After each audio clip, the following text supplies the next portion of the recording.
everybody. How are you today? My name is Marta Pardo, and as you know, we are in the PSA Talks today for our next convention, Make an Impact, the 18th of November in Barcelona.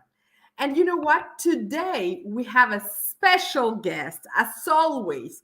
This speaker is not just one speaker, is an international inspirational speaker, and he is an expert on self-esteem who has touched people's lives in more than 4 continents for almost 2 decades. Yes, 2 decades. His specialty are talks on serenity in leadership and how to build an environment where people want to engage. He is also an entrepreneur and he has built several enterprises since 2001. He acts as the Master Franchisor for the area of Austria, being a part of the worldwide leading children's educational franchise. But just listen to this. He is the immediate past president of the Global Speakers Federation in 2022 and 23, and he is also the past president of the German Speakers Association. He's also a founding member of the Evolutionary Business Council and a member of the Association of Transformational Leaders in Europe. Wow! He has a very good topic for all the speakers that are watching this PSA talk, as he is going to talk of what is the benefit of speaking in one of all the associations that the Global Speaking Federation has. So please join me to welcome our next exceptional speaker, Martin Laschkolnig.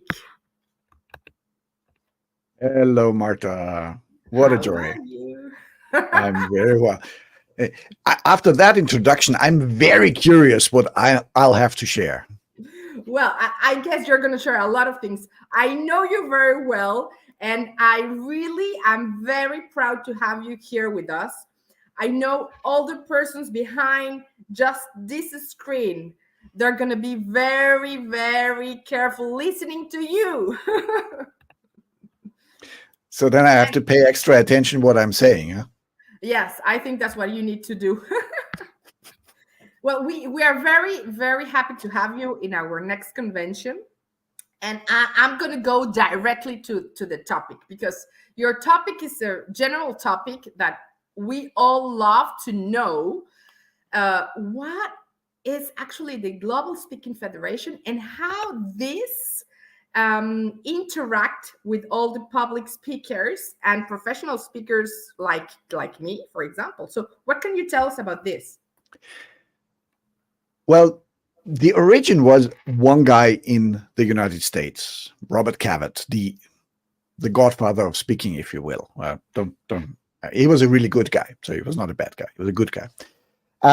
And he founded the National Speakers Association. And from that then came, meanwhile, 17 associations around the globe that are member of the Global Speakers Federation. And the federation connects the leadership of the associations, but also negotiated some benefits for the members of each association, so that you can go to the German Speakers Association convention, or the English one, or the US one, or in Singapore, and you just pay member price. For me personally, I've been in this business now for almost 20 years. The connections that I've made at those conventions are some of the most treasured that I have in my entire life. So this is because, as a speaker, who really gets what you're doing? Yeah, the hours that you need to build your expertise, and then you get paid quite a lot of money for speaking for 1 hour, but you don't get paid for that hour. you get paid for the expertise, for the knowledge, for the storytelling, for the stagecraft, for your business acumen that you have accumulated over mostly decades for those people in the business, for the value that you bring to the table for your audience. And so that connection, that sharing with the other speakers from around the world has impacted my business. It is such a great value that I'm really happy always to give something back as well. This is one of the most fascinating things that actually I've encountered, because speaking is a lonely business. If you get booked for a speech, that means I won't get booked for a speech, but I might get booked next year. So speakers coming together and sharing and empowering each other is something that is incredibly powerful, that is incredibly valuable. And it seems that we have lost Marta, but it doesn't matter. So I'll just continue on my own. I will join you. I will rescue you, Julia, Martin. thank you. Yes, it's not a problem. So we are here as a team. As I was saying, is that is exactly the spirit of the global speaking community, because we are coming together as teams, empowering each other, supporting each other, and that makes the difference for each and every one of our businesses. And as Robert Cavett, the founder of NSA, so nicely said it, it's not about fighting who gets the bigger piece of the pie, but it's like, let's make the pie bigger. Let's become better speakers. Let's put out the value of speaking into the world and the contribution that we can make on the planet. Sorry, as a public speaker, I got freeze, but but I know you perfectly. So I know the message is really important. And actually, I want to make a link what you just said. In the context actually of Make an Impact convention. Yes. Because I've been in a different conventions with you in all around the world. How do you believe your expertise, because you talk about expertise, like in the Serenity of leadership, can this contribute to the overall theme? It absolutely can. I think if we just look at the state of the affairs in the world, it can be a little bit overwhelming with what's going on. So, and what I basically talk about is, how do you keep your sanity with all the craziness that's going on? And that is something that you actually do not do when the crisis hits, but you better be prepared. It's like if you need to go skiing in winter or mountain climbing in summer, you don't start going to the gym one day before. That won't help very much. And this is the same for our mental health, for our resilience. If the barrel is already full to overflowing, then just a tiny drop will actually cause it to overflow. And that way, resilience building helps us to keep this down. And one of the biggest, coming back to my theme of what I'll be sharing at the Impact, one of the biggest factors for me for resilience is actually regular exchange with my colleagues, with the speaker friends that I have around the world, because hearing from them how they are doing, how it's going, how is business going in their area, if it's awfully quiet just for me, or if it's also quiet for them, or, the market is evolving. So it's things that we have observed now, and that from many colleagues, I hear that 5 years ago, 10 years ago, we had like 6-8 months before an event that event planners called and said, okay, we're planning this event. Would like to have you, what's the condition? What can you contribute? Is this a good fit? And today, no. Today, it's like, by the way, we are having an event in 3 weeks. Can you come?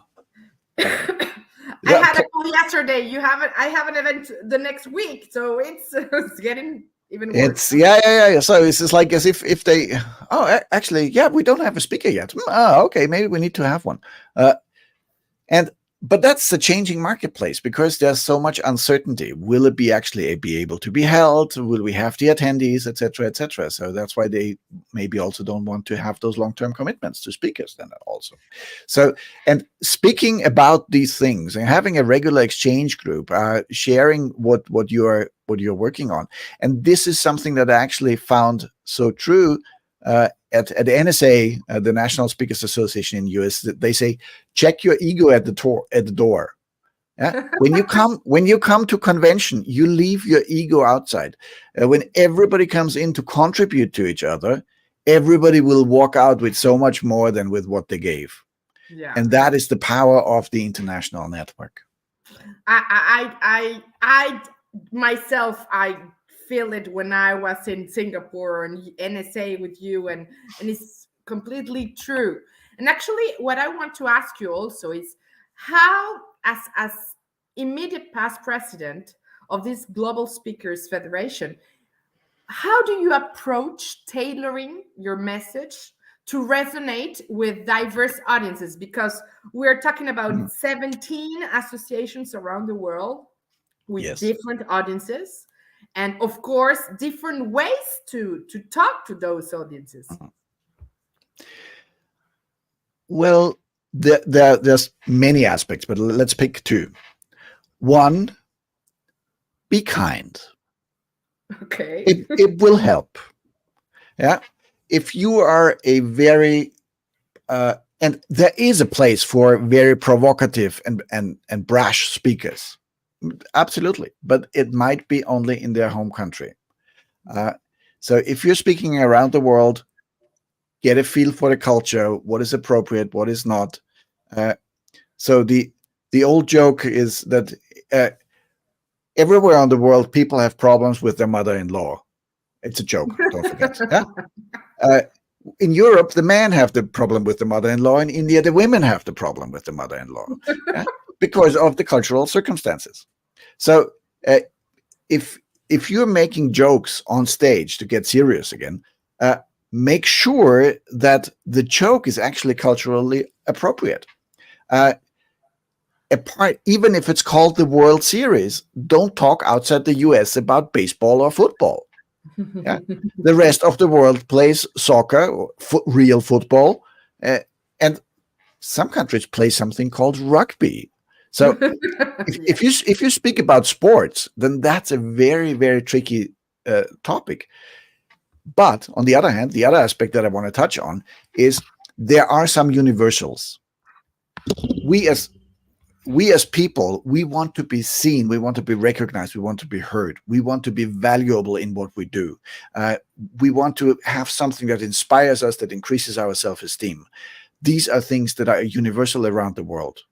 And if you address those things, you will be on target with your audience in every country.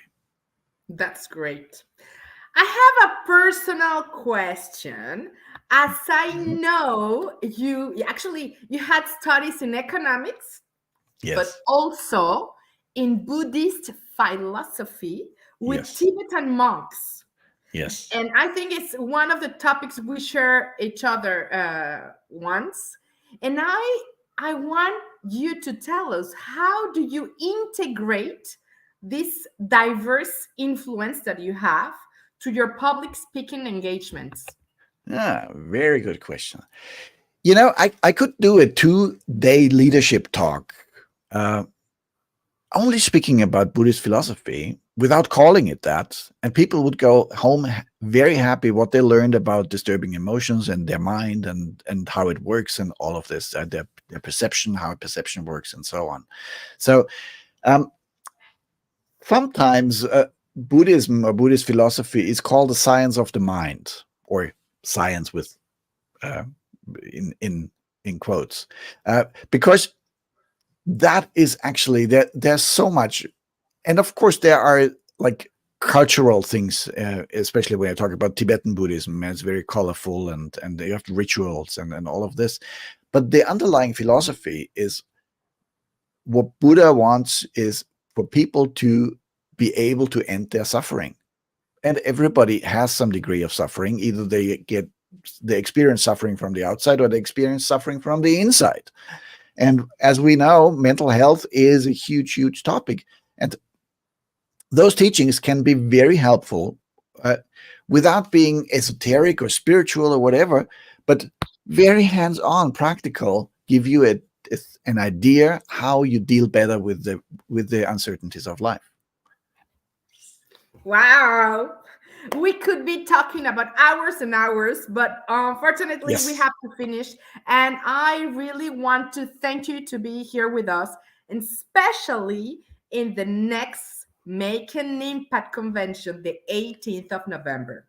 So looking forward to this. So see you there. Thank you so much, and have a great day. You too. Bye-bye, everyone.